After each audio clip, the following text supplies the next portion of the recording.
우리는 앞선 레위기 10장에서 우리가 1장부터 계속해서 살펴봤던 제사를 통해서 하나님 앞에 이스라엘을 예배케 하는 중재자의 역할뿐만 아니라 제사장의 또 한 가지의 중요한 직무가 있음을 알게 되었는데요.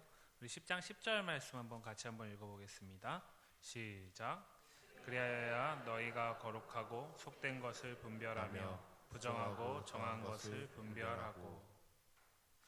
10장을 볼 때도 말씀드렸지만 이러한 관점 안에서 오늘부터 우리가 보게 될 이 11장 이하에서 거룩하고 속된 것, 그다음 부정하고 정한 것을 분별하는 내용이 본문 가운데 나타나는 것은 당연한 흐름이라고 할 수 있습니다.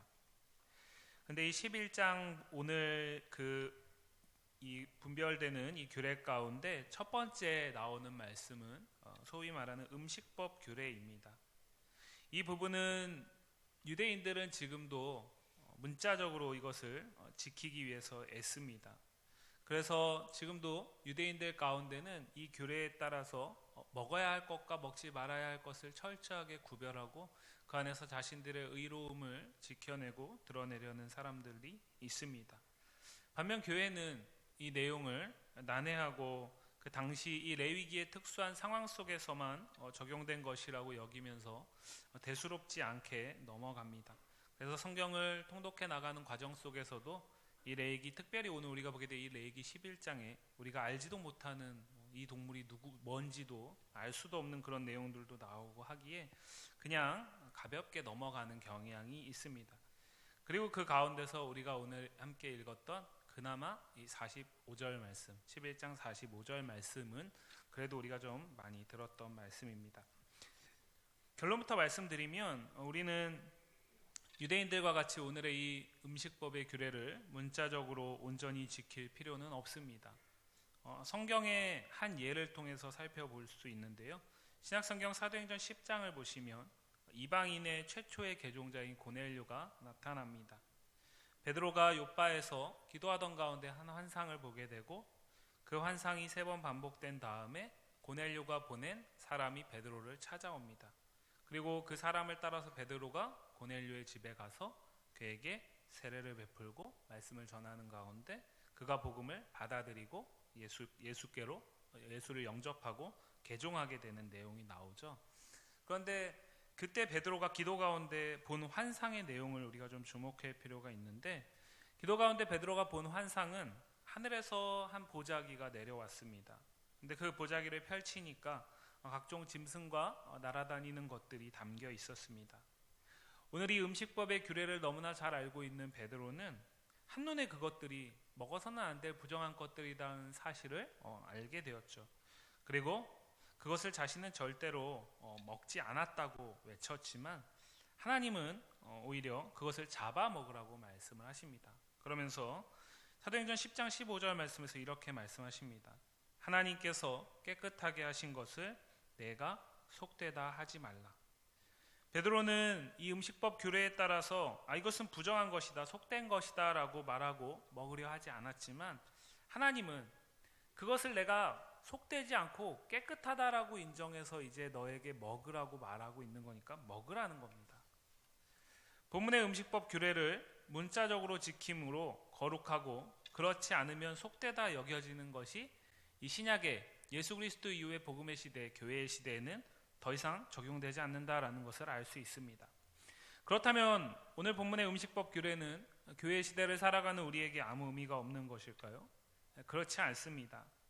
오늘 우리가 함께 읽은 본문은 44절과 45절이지만 오늘 우리는 11장을 살펴보려고 합니다. 이 레위기 11장 말씀은 1절부터 23절까지는 짐승들 중에 무엇을 먹을 수 있고 또 무엇은 먹어서는 안 되는 것인지를 구체적으로 구별해서 열거하고 있습니다. 그리고 24절부터 40절까지는 이 부정한 짐승들의 주검을 접촉했을 때 부정이 옮겨지게 되는 것을 경고하면서 그러한 경우들을 또 나열하고 있습니다. 그리고 마지막 41절부터 47절까지는 앞에 나와 있는 내용을 요약하면서 특별히 음식법 규례를 하나님께서 이스라엘 백성에게 주신 목적을 제시하고 결론을 말합니다. 이 가운데 특히 논란이 많은 부분은 1절부터 23절까지에 있는 이 첫 부분인데요. 여기에서 무엇을 먹을 수 있고 무엇을 먹을 수 없는 것인지, 무엇이 정한 것이고 무엇이 가증한 것인지, 이것을 구분하는 기준이 무엇인가에 대한 여러 학자들의 입장이 있습니다. 그런데 그 가운데 우리가 그래도 조금 생각해 볼 만한 것은 이 하나님의 창조 질서와 이 정한 것과 부정한 것을 구분하는 기준을 연관시켜서 이해하는 것입니다.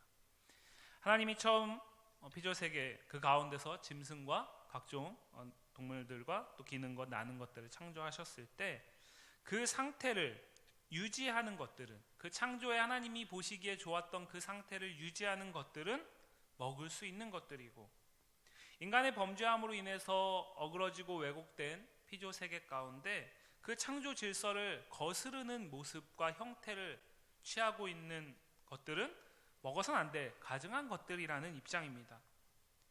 그러나 이 역시도 1절부터 23절의 모든 사례에 100% 적용할 수는 없기 때문에 유일한 기준이라고 말하기는 좀 어려워 보입니다. 다만 분명한 것은 이 첫 부분에서 어느 사례가, 어느 경우가 창조 질서에 부합하는지, 어느 경우가 어긋난 것인지를 확연하게 구분할 수는 없지만, 인간의 범죄함으로 인해서 타락한 피조세계, 그 가운데 피조물의 모습에 대한 이해에서 구분이 나타나고 있다는 것은 분명해 보입니다. 이는 특히 오늘 본문의 두 번째 부분에서 조금 더 확실해지는데요. 24절부터 40절까지는 부정한 짐승의 주검을 만짐으로써 일시적으로 그것을 접촉한 자들에게 부정이 전염되는 것에 대해서 경고하고 있습니다.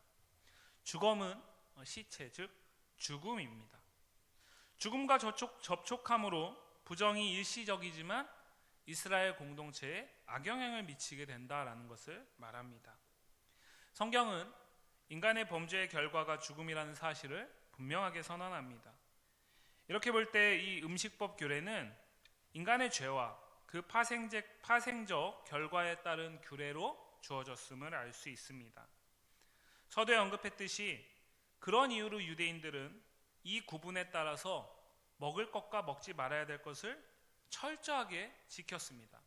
왜냐하면 먹지 말아야 할 것을 먹음으로써 부정이 전염되게 되면, 자신들에게 끼쳐지게 되면 하나님의 선택받은 자로서의 삶을 살 수 없다라고 생각했기 때문입니다.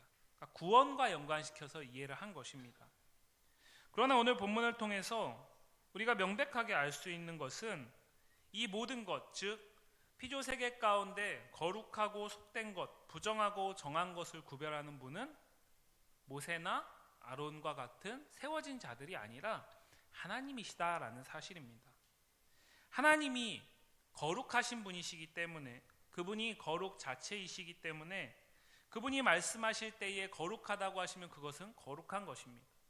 그리고 그분이 속되다고 말하면 그것은 속된 것입니다.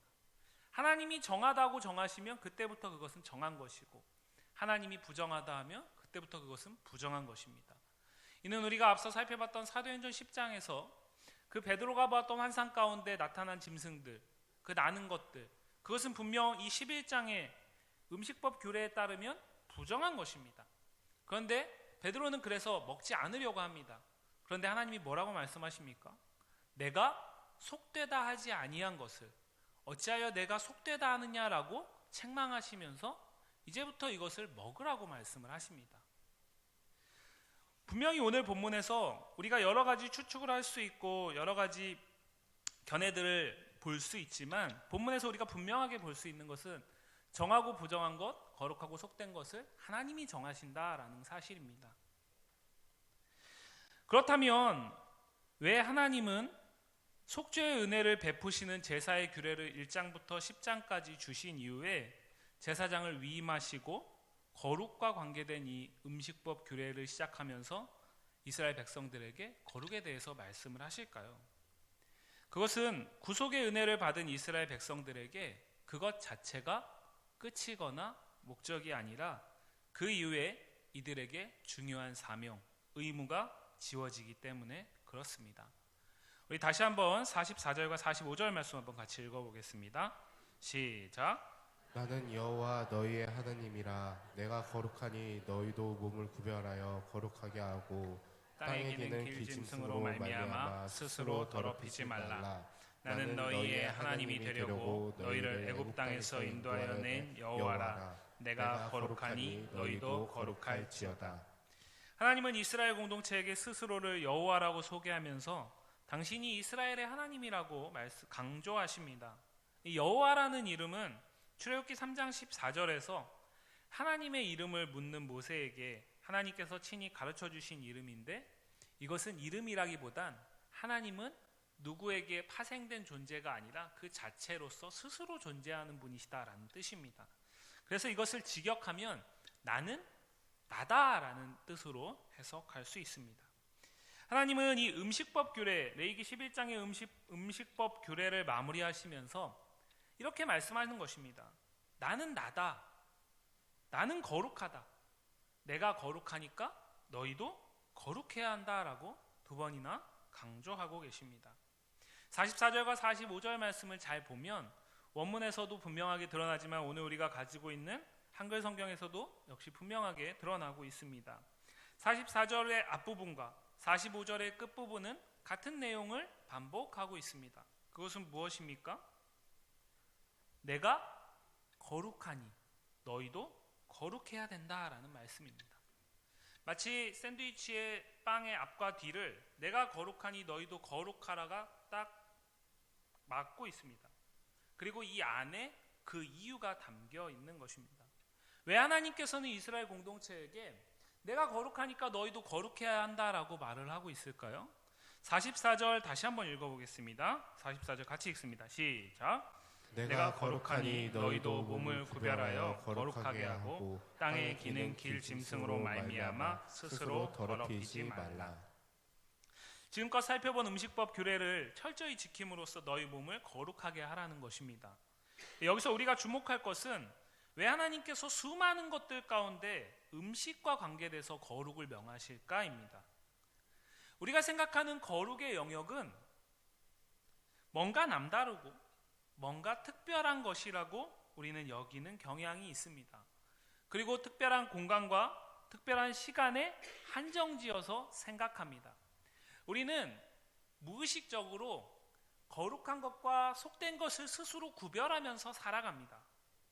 그런 관점에서 봤을 때 음식은 매일 먹어야 사는 인간의 욕구가 가장 분명하게 드러나는 영역입니다. 범죄한 인간의 욕구가 그대로 드러나는 영역이기에 절대로 우리가 생각하기에는 거룩과 상관이 없어 보이는 영역입니다. 그런데 하나님은 바로 거기에서 거룩을 명령하시고 계시다라는 것이죠. 가장 거룩과 거리가 멀어 보이는 영역에서 이스라엘 백성은 오히려 매일매일 먹고 마시는 행위를 통해서 자신들이 누구인지를 기억하라는 것입니다. 주어진 상 안에서 내가 먹어야 할 것과 먹지 말아야 할 것, 즉 먹어야 할 것만 올려져 있겠죠. 먹어야 할 것들만 먹으면서 하나님이 자신들을 많은 사람들 가운데 이렇게 구별하셔서 택하셨다라는 사실을 기억해야 한다라는 것이죠. 이것은 무엇이냐면 하나님께서 이스라엘 백성들을 430년간 종살이하던 그 애굽에서 건지신 분이시다라는 것, 구속하신 분이시다라는 것을 매일매일 이스라엘 백성들은 기억하는 자리로 이 식탁에서 음식을 취하면서 그 하나님을 기억하고 생각해야 한다라는 것을 말하고 있는 것입니다. 자신들의 정체성을 다시 한번 생각하고 그 정체성 가운데 거하기 위해서 힘쓰고 애쓰게 하기 위해서. 그런데 이 먹는 것은 매일 너무나 당연하게 우리에게 있어야 하는 것이기 때문에 비록 그 욕구를 우리가 충만하게 드러낼 수밖에 없는 자리이지만 그 자리에서 하나님은 당신의 거룩하심을 따라 우리가 거룩함을 붙들어야 된다라고, 거룩하게 살아야 된다라고 명령하고 계신 것입니다. 또 한 가지 이유는 45절 말씀에 있는데요. 같이 한번 읽어보겠습니다. 시작. 나는 너희의 하나님이 되려고 너희를 애굽 땅에서 인도하여 낸 여호와라. 하나님은 이스라엘 백성들에게 아론과 모세를 통해서 이렇게 말씀하시지 않습니다. 나는 너희가 종살이하던 그곳에서 자유하게 하기 위해서, 너희를 구속하기 위해서 너희를 애굽 땅에서 인도하여 낸 여호와다라고 말하지 않고 나는 너희의 하나님이 되려고 너희를 애굽 땅에서 인도하여 낸 여호와라고 말씀하고 있습니다. 물론 이스라엘의 하나님이 되시기 위해서 하나님은 구속을 행하셨습니다. 그런데 왜 이렇게 말하고 있을까요? 이스라엘의 하나님이 되시기 위해서 하나님은 애굽 땅에서 이스라엘을 인도하여 내었다라고 왜 말을 할까요? 이스라엘이 애굽에서 430년간의 종살이 가운데 나와 홍해를 건너는 기적을 경험하고 광야 생활 가운데 지금 레위기의 이 말씀을 받고 있는 시내산에 이르게 된 것은 그들의 어떤 수고나 노력에 있는 것이 아니라 하나님이 이스라엘의 하나님이셨기 때문에 가능했다라는 사실을 말하는 것입니다. 기억하실지 모르겠지만 우리가 레위기 첫 시간에 함께 말씀을 살펴볼 때에 레위기 첫 장에서 출애굽기에서 완성된 그 성막에는 하나님의 영광의 구름이 가득하게 빽빽하게 차 있었습니다. 그래서 하나님이 임재하시겠다라고 약속하신 그 장소에 사실은 누구도 갈 수 없었습니다. 그런데 레위기 시작 가운데 하나님은 성막 가운데 모세를 부르십니다. 그때야 비로소 모세는 하나님 앞에 나아갈 수 있게 되죠.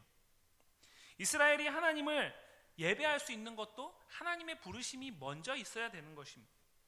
이스라엘이 하나님을 그렇게 부르심을 따라 나아가 예배함으로써 하나님은 자신이 이스라엘의 하나님이다라는 사실을 나타내시는 것입니다.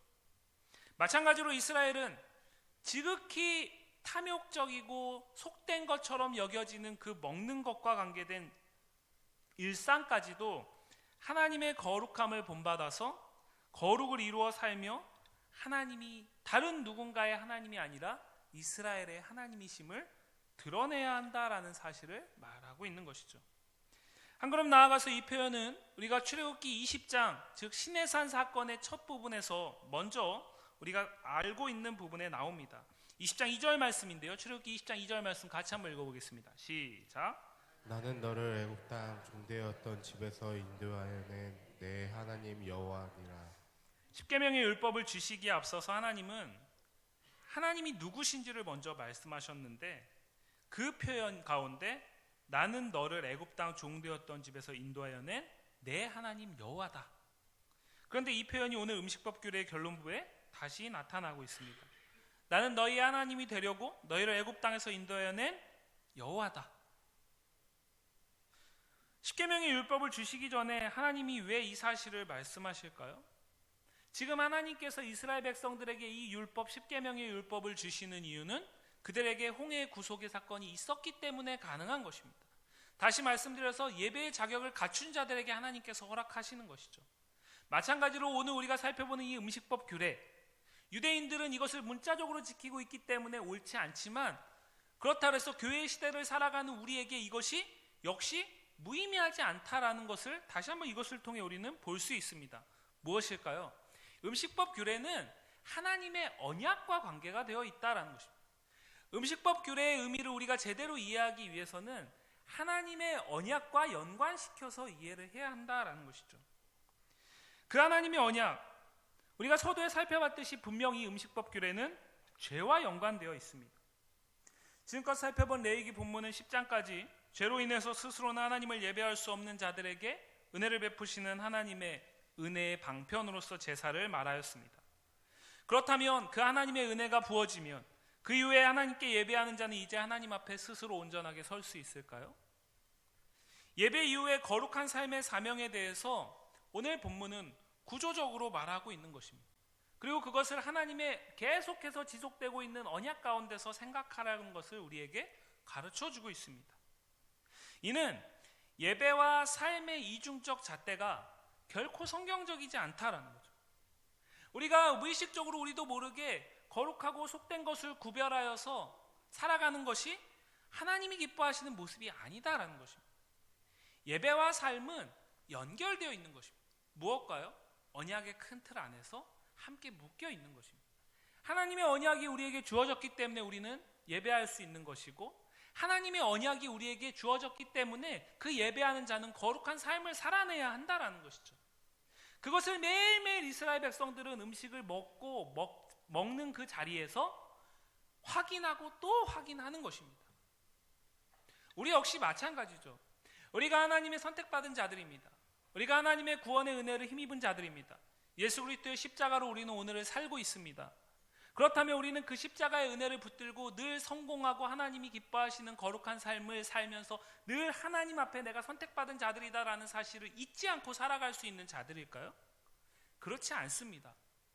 우리가 살아가는 세상 속에서 우리는 어느 순간 신앙의 영역과 그렇지 않은 영역을 구별하면서 살아갑니다. 그런데 하나님은 오늘 우리에게 무엇이라고 말하고 있냐면 하나님 앞에서 모든 것이 거룩하다라는 것이죠. 세상은 그것을 속됐다라고 얘기하지만 하나님은 그것을 거룩하다라고 얘기한다라는 겁니다. 그러면서 바로 그 사실을 하나님이 거룩한 백성 삼으신 우리가 거룩한 삶을 살아냄으로써 드러내고 나타내기를 원하시는 것입니다. 그래서 우리에게 구원과 거룩한 삶은 떨어질 수 없는 것입니다. 레위기는 본문을 구조적으로 그렇게 배치하면서 우리에게 예배와 거룩한 삶이 밀접한 관계로 언약 안에서 묶여져 있다라는 사실을 말하고 있는 것입니다. 이 신의 산의 언약은 예수 그리스도로 완성되었습니다. 그러면 교회를 시대를 살아가는 교회를 이루어가는 우리에게 동일하게 이 목적은 이 의미는 유효한 것이죠. 우리는 세상에서 거룩한 것과 속된 것을 구별하여서 살아가는 세상 가운데 모든 것을 거룩하다 하시는 그 하나님의 뜻을 세상 가운데 드러내면서 살아가야 하는 자들이라는 거죠. 지극히 우리의 탐욕이 드러나는 먹는 그 자리에서조차 거룩을 요구하신다면 당연히 거룩해야 할 그곳에서는 더 큰 거룩을 요구하실 겁니다. 나아가서 1장부터 10장까지 특별히 8장부터 10장까지는 하나님께서 이스라엘 백성 가운데 제사장으로 삼으신 자들에게 거룩을 명하셨다면 이제는 그 거룩이 이스라엘 온 회중에게 동일하게 영향을 미쳐야 한다는 사실을 얘기하고 있는 것이죠. 왜 그럴까요? 제사장이 거룩을 훼손할 때에 우리가 10장에서 살펴봤던 그 비극적인 사건, 나답과 아비후가 다른 불을 취함으로써 하나님의 거룩을 훼손함으로써 하나님께 죽임당한 사건. 왜요? 그들이 내버려 두면 이스라엘 백성이 거룩을 잃게 되니까요. 마찬가지 원리로 제사장들은 왜 이것을 이스라엘 백성들에게 엄밀하게 구별해서 지키라고 명할까요?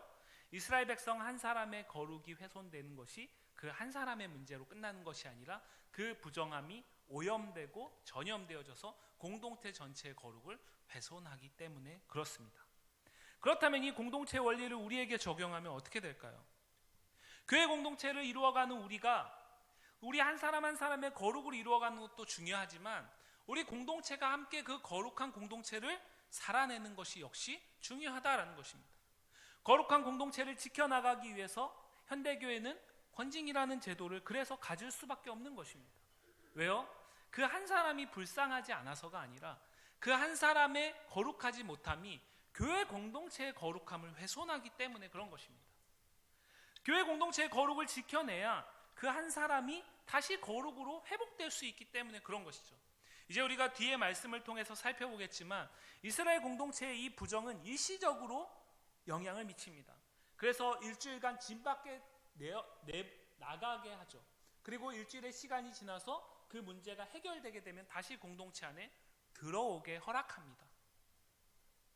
이 시대를 살아가는 우리에게도 그렇기 때문에 오늘의 이 음식법 규례 가운데 내가 거룩하니 너희도 거룩하라는 하나님의 말씀은 결코 가볍지 않은 것이고 어쩌면 지금 우리가 회복해야 할 중요한 말씀인 것입니다.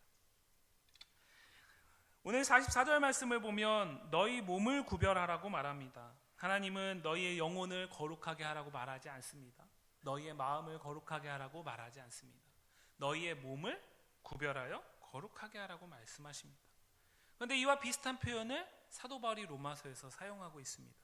로마서 12장 1절과 2절 말씀인데요. 한번 같이 읽어보겠습니다. 시작. 그러므로 형제들아 내가 하나님의 모든 자비하심으로 너희를 권하노니 너희의 몸을 하나님이 기뻐하시는 거룩한 산제물로 드리라. 이는 너희가 드릴 영적 예배니라. 너희는 이 세대를 본받지 말고 오직 마음을 새롭게 함으로 변화를 받아 하나님의 선하시고 기뻐하시고 온전하신 뜻이 무엇인지 분별하도록 하라. 바울은 영적 예배를 드리라고 명하면서 영이 아닌 몸을 하나님이 기뻐하시는 산 제물로 드리라고 말씀합니다. 그리고 그 의미를 2절 말씀에서 설명하는데 일상 속에서 무엇이 하나님의 선하시고 기뻐하시는 뜻인지를 분별하고 그것을 붙들고 힘써 살아가는 것, 거룩한 삶을 사는 것으로 정의합니다. 또한 바울은 고린도전서 10장 31절에서 역시 오늘 본문에서 다루고 있는 먹는 문제와 관계된 논쟁 가운데 한 개의 대원칙을 제시하는데 이렇게 말하고 있습니다.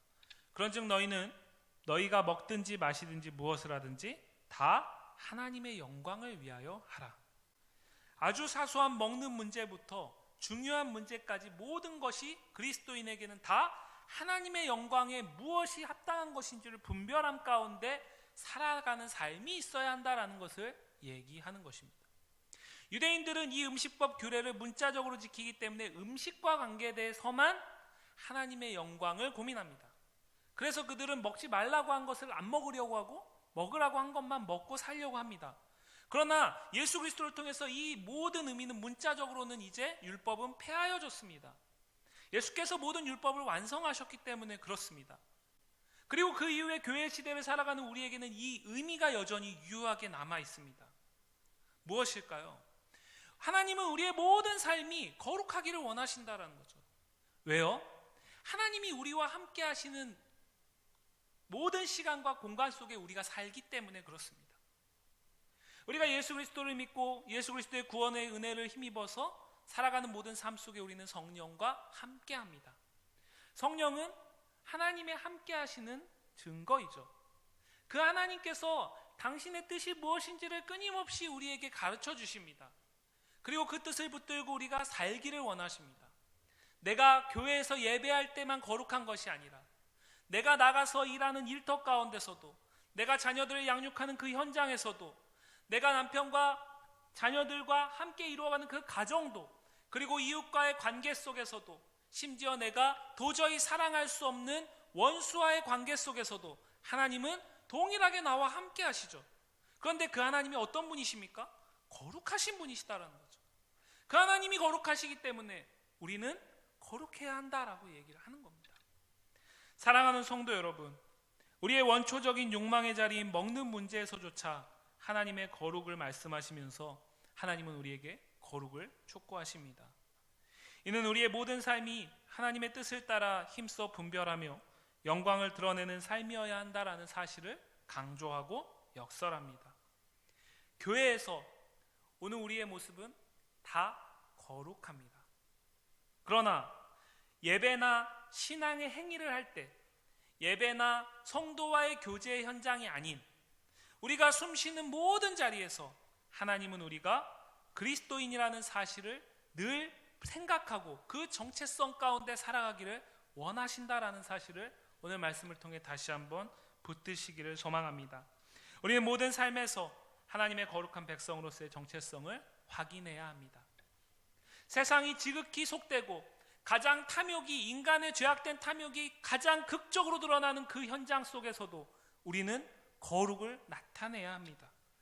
그리고 하나님의 거룩을 쫓아 삶으로 예배해야 합니다. 자격 없는 우리의 죄를 언약 가운데 그리스도의 십자가의 은혜로 사하시고 예배케 하시는 하나님의 은혜를 따라서, 그의 거룩하심을 따라서 거룩한 삶으로 우리의 모든 일상 속에서 하나님께 영광을 돌리며 하나님의 영광을 나타내고 하나님의 나라를 나누어가는 성도와 교회이기를 주님의 이름으로 간절히 소망합니다.